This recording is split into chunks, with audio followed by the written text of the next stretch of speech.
Como bem colocaram os deputados aqui que se manifestaram, a beleza do parlamento é o debate, é o conflito de ideias, desde que se coloque os debates em alto nível, que se respeite o parlamento. Evidentemente, é importante que haja essa troca e interação de ideias. Existem hoje colocadas sob a mesa no Estado de São Paulo duas propostas em discussão. Uma visão de esquerda e uma visão liberal. A visão de esquerda, evidentemente, conta com o apoio do atual governador Márcio França. Márcio França é um governador de esquerda. Ele tem, sim, o apoio velado ou declarado das forças de esquerda nesse Estado. PSOL, PSTU, PT, PDT, os partidos alinhados com esta visão. Defende a posição de esquerda, a posição do Estado forte, do welfare state, o Estado provedor, o Estado que supre as necessidades. A visão liberal entende que a conta não fecha.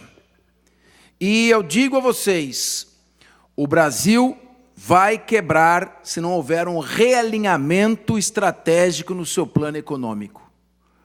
Hoje, o Estado é abrangente, o Estado é sócio de estatais, tem uma série de empresas, de autarquias, agências reguladoras que se transformaram em cabides de emprego.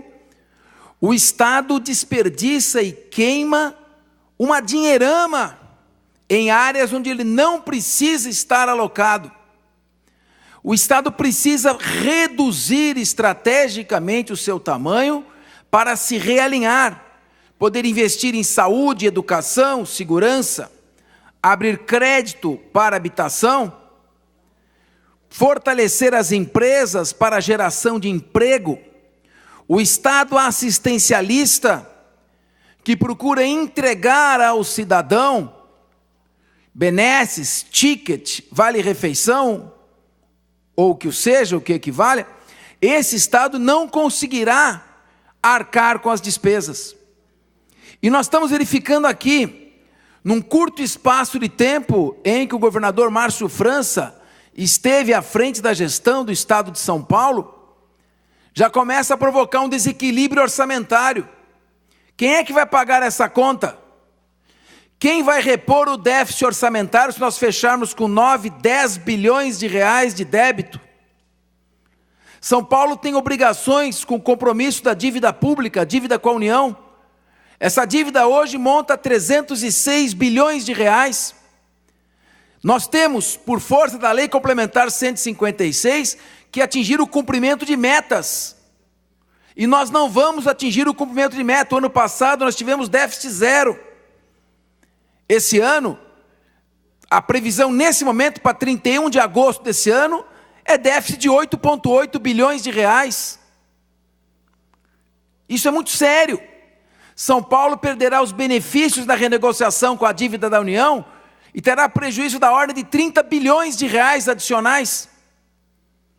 Com essa baderna, essa desorganização orçamentária demonstrada, revelada pela falta de experiência na gestão, vai comprometer o orçamento e o pagamento de dívidas que o Estado tem e que precisam ser saldadas.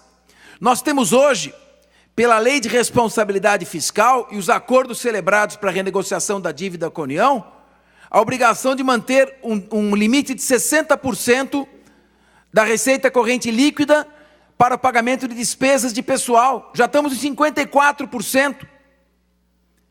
E, como o papel aceita tudo, estão sendo feitas promessas pelo governador Márcio França que não conseguirão ser cumpridas. E é função desse parlamento fiscalizar. O pagamento de despesas de pessoal é algo sério. O Estado tem que rever o seu tamanho, redimensionar, precisa pagar bem o servidor público. Não conseguiu pagar bem até hoje. Se ele não redimensionar o seu tamanho, não é com promessas faraônicas que ele conseguirá fazê-lo. Veja a questão dos precatórios. São Paulo tem que zerar a sua dívida com os precatórios até 2024. Ele fez um plano de pagamento por 7 anos. Nós teríamos que atingir, para dezembro desse ano, o patamar de 20,8 bilhões de reais de dívida de precatório.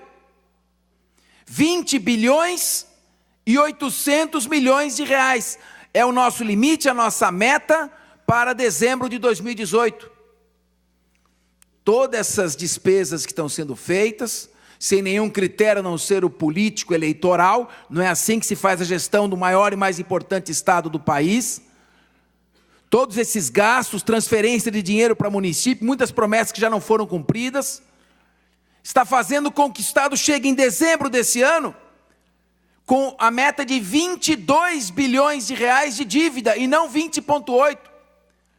1 bilhão e 200 milhões de reais de dívidas em precatórios que não estão sendo pagos pela previsão e o balanço previsto. Mas temos 300 milhões de créditos alimentares de pequena monta, pessoas que têm pequenos créditos que precisam disso para se alimentar, para sobreviver, que não tem como serem pagos até dezembro desse ano. O Estado celebrou um acordo com o Tribunal de Justiça. Em agosto desse ano, o Tribunal de Justiça baixou uma portaria fixando o prazo de 90 dias para o Estado se habilitar e levantar os depósitos judiciais. Dinheiro depositado por aqueles que recorrem à Justiça para pagamento das custas e emolumentos judiciais. Foi feito um acordo.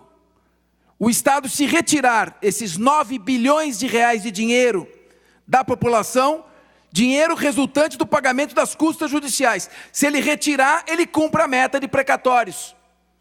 Mas para cumprir a meta de precatórios, ele vai ter que pegar dinheiro depositado para pagamento de custa judicial.